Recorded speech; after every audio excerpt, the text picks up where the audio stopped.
दिया, पुनः अपने मार्ग को चलते चले जाते हैं।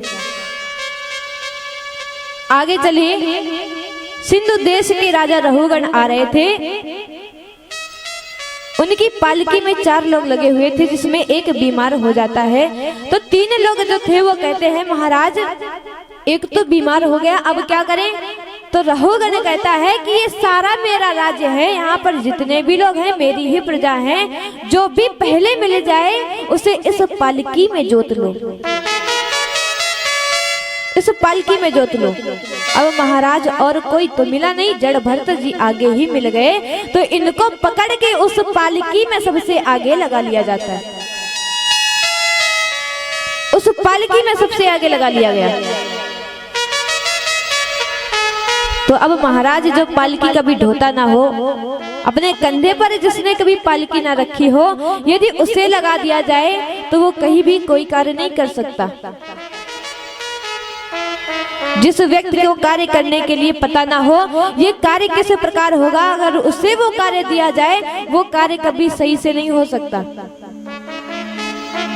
अब तो महाराज जड़ भरत जी जब भी चलते हैं 5 हाथ आगे की भूमि देखकर चलते हैं कि कोई भी जीव मेरे पैरों के नीचे आकर मर ना जाए। कुछ ही दूर पर चले थे, ऐसा प्रतीत हुआ कि मानो हमारे पैर के नीचे कोई जीव आ गया है, कोई चींटी आ गई है।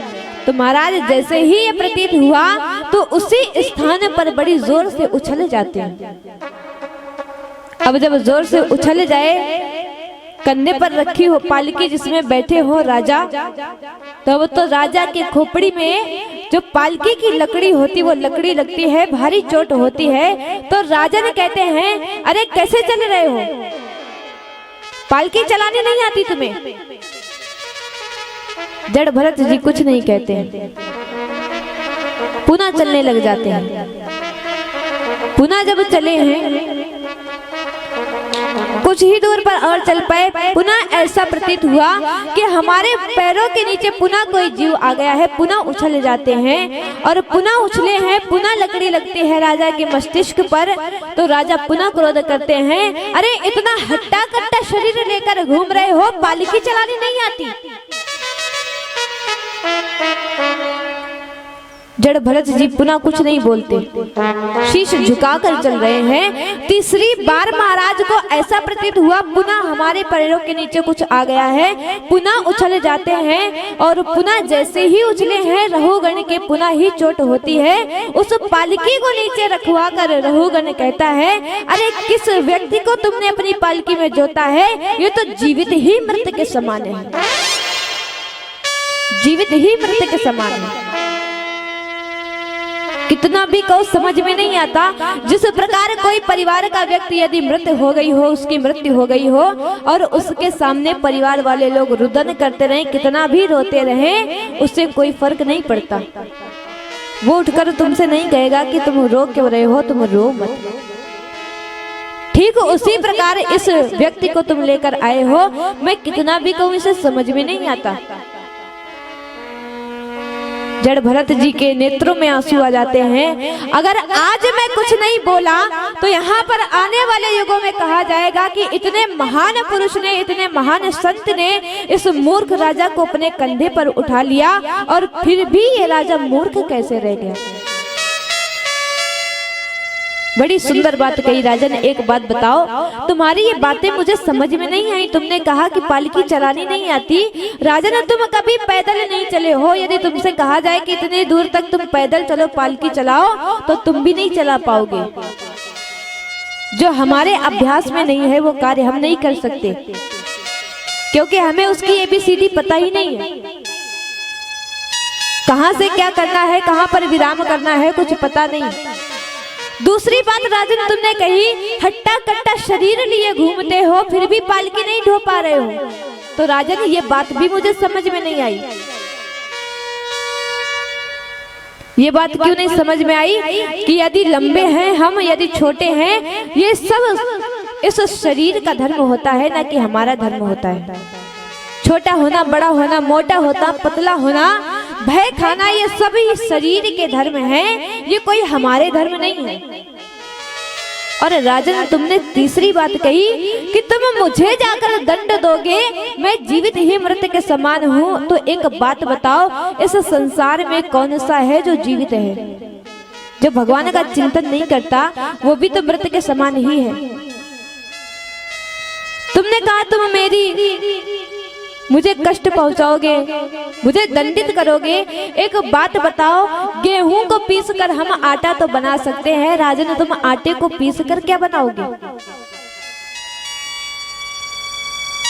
पुष्प को तोड़कर उसे निचोड़कर हम इत्र निकाल सकते हैं, तुम राजन इत्र को निकाल कर क्या बनाओगे? क्या चेष्टा करोगे मेरी? क्या दंड दोगे मुझे? नाना भांति से जब सत्संग हुआ, राजा रहुगण अपनी पालकी से कूदकर चरणों में लेट जाता है। महाराज आप कौन है? प्रभु आप कौन है? क्या मेरे गोविंद ही मुझे दर्शन देने आए हैं? क्या आप प्रभु श्री रामचंद्र जी हैं या आप क्या भगवान कपिल देव महाराज हैं? कृपया करके बताइए आप कौन है? यहाँ पर जड़ भरत जी कहते तुम्हारी ये बात भी मुझे समझ में नहीं आई कि मैं गोविंद हूँ या मैं श्री राम हूँ या कपिल देव हूँ या कौन सा संत कौन सा महापुरुष हूँ। राजन जिस प्रकार तुम हो उसी प्रकार मैं भी हूँ। इस संसार में जितने भी लोग हैं, प्रत्येक व्यक्ति के, प्रत्येक जीव के हृदय में, प्रत्येक व्यक्ति के शरीर में उस गोस्वामी भगवान गोविंद का चिंतन करते रहने से हमें ये प्राप्त हो जाता है, हमें ये पता चल जाता है कि हमारे ठाकुर जी हमारे हृदय में विराजमान है। उसका एक अंश हमारे अंदर सदैव विराजमान रहता है, परंतु हम कभी ये चिंतन ही नहीं करते कि कैसे वो हमारे अंदर विराजमान है। मान लीजिए कि जो सूर्य है और उस सूर्य के नीचे हम 40-50 घड़ों में पानी भरकर रख दें और उस सूर्य का प्रतिबिंब प्रत्येक घड़े में दिखाई दे, तो क्या ऐसा हो जाता है कि सूर्य 40-50 हो गए? उसके प्रतिबिंब ही तो हुए हैं। उसी प्रकार वो गोविंद है, उसने हमारे सबके अंदर अपना अपना जीव, अपना अपना अंश छोड़ रखा है, परंतु हम कभी उसका ध्यान नहीं करते, उसका चिंतन नहीं करते। बड़ा ही सुंदर सत्संग हुआ। राजा रहुगण जी जाते हैं, अपना राजपाट छोड़कर वन में जाते, भगवान का चिंतन करते हुए भगवान को प्राप्त करते हैं। क्योंकि कहा भी गया है कि चाहे कैसे भी हो, भगवान का नाम हमारे मुख पर आना चाहिए। भगवान का नाम सदैव मुख पर आना चाहिए। राजन परीक्षित कहते महाराज एक बात बताइए कि हम जीवन पर्यंत बुरे कर्म करते रहें और भगवान का नाम अंत में ले लें तो भी हमारी मुक्ति हो जाएगी, तो भी हमारी मुक्ति हो जाएगी। आदरणीय सुखदेव जी महाराज कहते हैं मैंने पहले ही कहा था कि यदि यहाँ पर हम पाप कर्म करते करते मृत्यु को प्राप्त हो जाए, प्रेत योनि में पहुंच जाए और फिर भी कोई परिवार वाला हमारे नाम से ये कथा श्रवण करा दे तो हमारी मुक्ति हो जाती है। और तुम कहते हो कि उस गोविंद का चिंतन करने से अंत समय में उसका नाम लेने से मुक्ति हो जाए। आदरणीय सुखदेव जी महाराज बड़ा सुंदर प्रसंग सुनाते हैं, क्योंकि अजामिल तो बड़ा ही अत्याचारी हो गया था। कन्नौज नगर में यह रहता था और आरंभ में तो ये बड़ी ही भगवान की भक्ति करता था, पूजन करता, भजन करता, परंतु एक दिन जब ये पुष्प तोड़कर वन से जा रहा था, किसी वैश्या को ये समागम करते हुए किसी पुरुष के साथ में देख देता है। तो महाराज यदि हमारे हृदय में काम प्रवेश हो जाए तो इसके दो मार्ग होते हैं, पहला होता है नेत्र, दूसरे होते हैं कान। यदि नेत्रों से हम विचित्र दृश्य देखेंगे जो हमें नहीं देखने चाहिए, अगर हम देखेंगे तो वही चित्र हमारे नेत्रों से होकर हृदय में पहुंच जाते हैं। बार बार वही का हम मनन करते रहते हैं, चिंतन करते रहते हैं। दूसरा मार्ग होता है कान। यदि हम कानों से अपशब्द सुनेंगे, जो वाक्य नहीं सुनने चाहिए वो भी सुनेंगे, तो पुनः रह रहकर वो बातें हमें ध्यान आती रहती हैं, इसने ये कहा, इसने ऐसा कहा। यहाँ पर अजामिल बड़े ही भक्त थे, परंतु जैसे ही उस वैश्या को देखा है तो महाराज आज घर आते हैं। ऐसा चिंतन हो गया उस वैश्या का कि पुनः उसके पास जाकर कहा है कि मैं तुम्हें अधिक धन दूंगा, मेरे साथ मेरे घर पे चलो, मेरे साथ मेरे घर पे चलो। तो अब तो जैसे ही वो वैश्या सुनती है तो उसने विचार किया कि मुझे और कुछ तो चाहिए नहीं, मैं इधर उधर घूमते हुए धन की खोज करती रहती हूँ, ऐसे मुझे रहने का स्थान भी प्राप्त हो जाएगा और रह रहकर मुझे नित्य प्रतिदिन धन भी प्राप्त होगा। आज वो गड़िका अजामिल के साथ में अजामिल के घर आ जाती है। अजामिल के घर आ गई। अब तो जैसे ही देखा है कि अजामिल की पत्नी और एक छोटा सा बालक बाहर आ जाता है द्वार पर, वो वैश्या कहती, वो गड़िका कहती है कि एक बात बताइए, ये जो आपके घर में है ये कौन है, इनका परिचय क्या है? अजामिल कहता है कि ये मेरी पत्नी है और ये मेरे पुत्र है। तो अब जो गड़िका थी वो तो जान ही चुकी थी कि मेरा जो प्रभाव है इसके हृदय पर हो चुका है, इसके मन में और कुछ नहीं है, इस समय मेरा ही चिंतन है। तो अब जो गड़िका कहती है तो महाराज अजामिल वही करता है। गड़िका ने कहा कि अगर ये तुम्हारे घर में तुम्हारे साथ रहेंगे तो मैं इस घर में एक क्षण भी नहीं रुक सकती, मैं यहाँ से चली जाऊंगी। अब तो महाराज ऐसी बुद्धि परिवर्तित हो जाती है कि आज अजामिल अपने परिवार का त्याग कर देता है एक पर स्त्री के लिए, अपने परिवार का त्याग कर दिया। अब जिस प्रकार हम जिस व्यक्ति के साथ में रहेंगे वैसे ही विचार हमारे आ जाते हैं, जैसे वातावरण में रहेंगे वैसे ही भाव अंदर आते हैं, वैसे ही विचार हो जाते हैं। तो अब तो महाराज गणिका यहाँ पर बैठकर विश्राम करती है और जैसे ही प्रातःकालीन बेला होती है तो महाराज तो बड़े ही पुजारी हैं, माला लेकर बैठ जाते हैं भजन करने के लिए। माला लेकर बैठ गए भजन करने के लिए। गणिका आती है, ये क्या करने लग गए? अरे इस माला से कुछ नहीं होने वाला, जाओ जाकर अधिक धन लेकर आओ, हमें धन की आवश्यकता है। तुमने कहा था कि धन मिलेगा तभी मैं तुमको यहाँ से ले चलूंगा और मैं धन के लिए ही आई हूँ, तुम्हारे इस ड्रामे के लिए नहीं आई हूँ। अब तो महाराज भजन पूजन धीरे धीरे करके बंद होता चला गया। अब जो ब्राह्मण अजामिल के नाम से जाना जाता था, आज इसकी वो दशा हो गई है कि महाराज ये अत्याचारी दुष्ट अजामिल के नाम से विख्यात हो गया। यहाँ पर कोई भी कार्य इससे नहीं होता है, यदि धन नहीं प्राप्त होता है, यजमानी नहीं होती है तो ये जाकर चोरी करता है।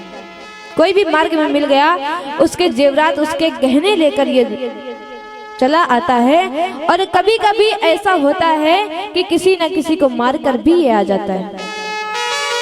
सभी लोग बच्चे सारे भय खाने लग जाते हैं। जैसे ही संध्याकालीन बेला होती है सभी लोग अपने अपने घर के द्वार बंद कर लेते हैं कि कहीं वो दुष्ट वो डाकू अजामिल आकर आज हमारे घर पर डाका न डाल दे। इतना भय हो जाता है। तो महाराज एक दिन होता ऐसा है कि जब इसकी ये दशा हो गई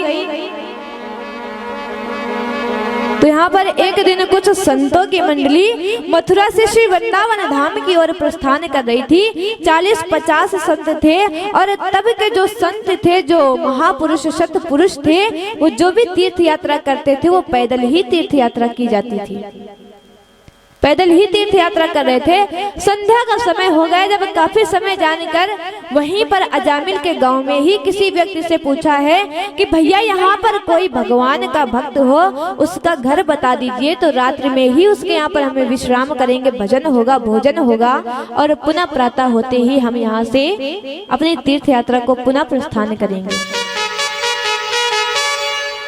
तो संतों का हृदय तो बड़ा पवित्र होता, बड़ा कोमल होता है। किसी ने कहा कि 40-50 लोग संत बनकर आए हैं तो उनका अपमान कर देते हैं। कहते हैं महाराज यहाँ पर एक अजामिल नाम का ब्राह्मण है, बड़ा ही भगवान का भक्त है, आप उसके यहाँ पर ही जाइए, आपको वो भोजन भी कराएगा, आपको वो दक्षिणा भी देगा महाराज। अब तो संतों ने जैसे ही सुना वो नहीं समझ पाए कि इसने हमारा उपहास किया है या इसने हमें सही मार्ग बताया है। वो संत उसी स्थान पर पहुंच जाते हैं और उस समय संध्या का समय हो चुका था, तो अजामिल गया हुआ था चोरी करने। वो गणिका अकेली थी वहां पर। अब तो जैसे संतों को देखा है द्वार पर, संतों ने कहा बेटी हम इतने सारे संत हैं, आज तुम्हारे यहाँ पर ही विश्राम होगा, तुम्हारे यहाँ पर ही हम भोजन करेंगे। वो वैश्या हाथ जोड़कर कहती कि स्वामी एक बात बता दे, हमारे माता पिता ने हमें हमारी बाल्यावस्था में एक सीख दी थी कि संतों से कभी भी झूठ मत बोलना, कभी भी झूठ मत बोलना ब्राह्मणों से। तो महाराज आपको एक बात बता दे कि हमारे जो स्वामी हैं ये कोई अब ब्राह्मण नहीं रह गए, ये कोई भगवान के भक्त नहीं रह गए, आज ये बड़े ही डाकू बन गए हैं। आसपास क्षेत्र में जितने भी लोग बड़ा भय खाते हैं। हमारे यहाँ पर कोई भगवान का भजन नहीं होता, अब हमारे यहाँ मदिरा पानी की जाती, मांस का भक्षण किया जाता है। अब तो जितने भी उनके शिष्य थे अपने गुरु जी के कान में कहते महाराज जितना जल्दी हो सके यहाँ से निकल लीजिए, नहीं तो हमारा भक्षण कब हो जाए कोई पता नहीं है। अब तो महाराज वापस जाने लग जाते हैं। गणिका चरणों में लेटकर कहती है स्वामी महाराज कृपा करिए, हमारे यहाँ पर आप हम मेरे हाथों से बना भोजन तो खाएंगे नहीं, तो एक काम करती हूँ मैं कुछ सामग्री आपको दे देती हूँ, आप इसी सामने वृक्ष के नीचे बैठकर भोजन बनाइए, भोग लगाइए, अपने ठाकुर जी को भोग लगाकर स्वयं ही प्रसाद प्राप्त करिए। अब ये संत जन वहां पर रुकते हैं और संत जैसे ही रुके हैं तो यहाँ पर वो संत जी रुक जाते हैं। वहां पर भोजन बनाया जाता, प्रसादी बनाई जाती है, प्रसादी बनाकर ठाकुर जी को दी जाती है। और जैसे ही सारे शिष्य गुरुवर के साथ में मिलकर भोजन करने के लिए बैठते हैं, पहला ही निवाला लिया है, गुरु जी के नेत्रों से आंसू आ जाते हैं। शिष्य दौड़ कर जाते हैं स्वामी गुरुवर एक बात बताइए, क्या भोजन सही नहीं बना है या कोई आपको कष्ट है? तो यहाँ पर गुरुवर कहते हैं कष्ट तो केवल एक बात का है, ये हृदय में चिंता है, इस अजामिल का आज हम यहाँ पर बैठकर अन्न खा रहे हैं और जब हमने इसका अन्न खाया है तो इसको हम भाव से पार उबारें, ये हमारा कर्तव्य है, हमारा उत्तरदायित्व है। परंतु यदि इस अत्याचारी से, इस पापी, इस डाकू से कहेंगे कि 2 घंटे सुबह भजन करो, पूजन करो, 2 घंटे शाम को संध्या वंदन करो, तो इससे तो होने वाला नहीं है। तो अब कौन सा मार्ग हम देखें? रात्रि में वहीं पर विश्राम होता। आज अजामिल भी जल्दी आ जाता है। अजामिल जैसे ही आया, द्वार पर देखा इतने सारे संत, आज फटकार लगा देता है कि उठो उठो यहाँ से, तुम्हें यहाँ पर किसने रोका है? तुम्हारी हिम्मत कैसे हुई यहाँ पर रुकने की? तब तक आवाज सुनकर वो गणिका बाहर निकल कर आती है और वो कहती है अरे क्यों डांट रहे हो, ये अपने मर्जी से नहीं रुके, हमने यहाँ पर इनको रुकने के लिए स्थान दिया है, हमने कहा है आप यहाँ पर विश्राम कर सकते हो।